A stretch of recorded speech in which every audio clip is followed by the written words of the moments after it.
talking about how the brain forms beliefs that are rewarding, but not necessarily accurate. So the idea is that beliefs help us decide on actions that will get us reward and help us avoid harm. And so you'd assume that you want to have the most accurate representation of the world in order to select the right actions, make the right decisions so you can gain reward. Um, However, beliefs are not just tools in order to get external outcomes, but they also have internal value. That is, if you believe you're very good at what you do, well, that makes you happy. If you believe your paper is going to be rejected, that makes you unhappy. If you believe you are correct in your ideology, that makes people happy. If you believe you're not sure about what's right and what's wrong, sometimes that can cause anxiety. You're uncertain about what's going to happen in the world.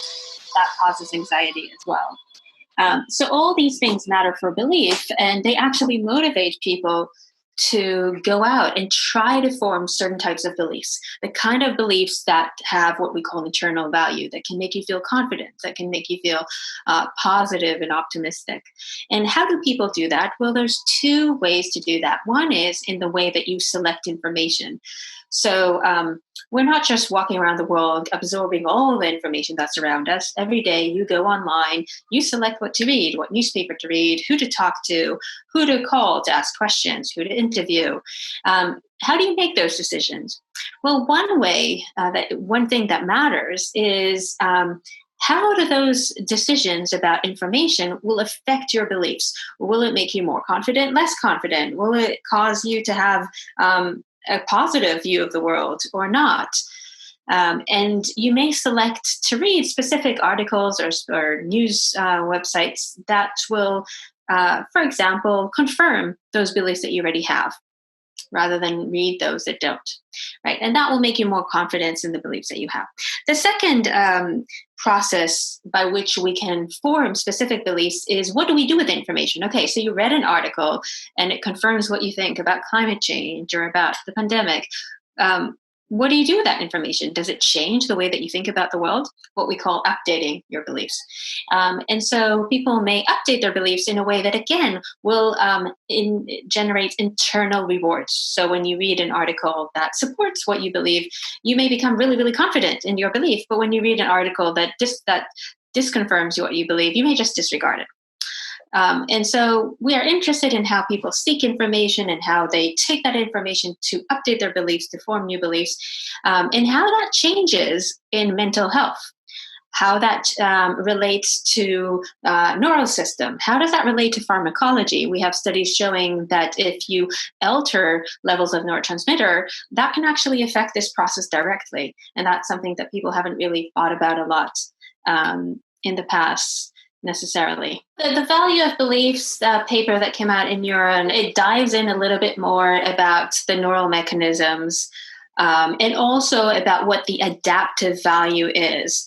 That is, why would we have an internal value for beliefs? Why would we generate beliefs that are inaccurate? You would assume that if people do that quite consistently, there must be an adaptive value. And that's a really puzzling question that people have had. And in fact, I do touch on that as well in the talk. And there's been different theories about why we are motivated to form beliefs that are not necessarily accurate, but internally rewarding.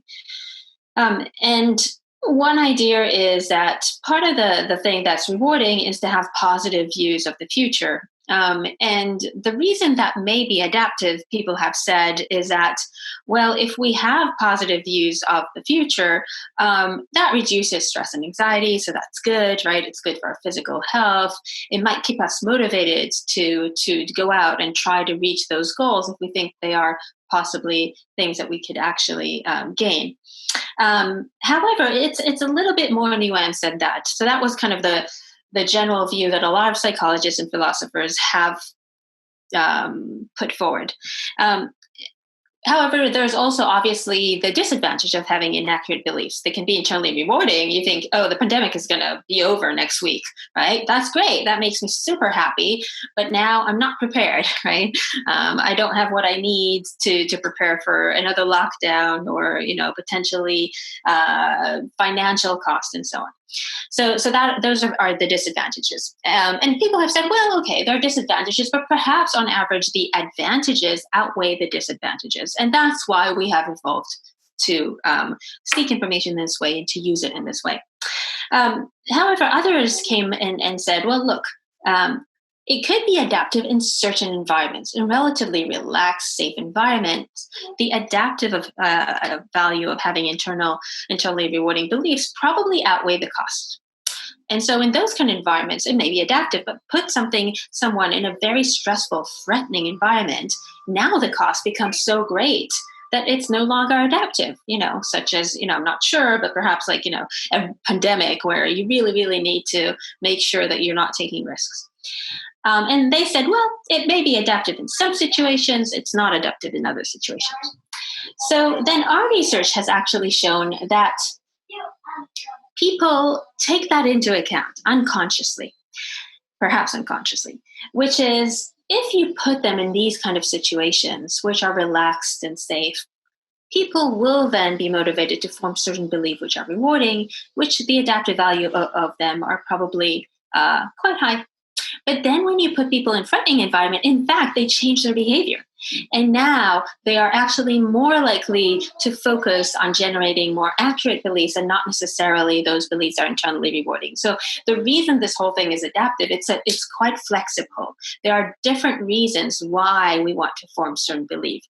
We want them to be accurate in order to gain the most reward that we can.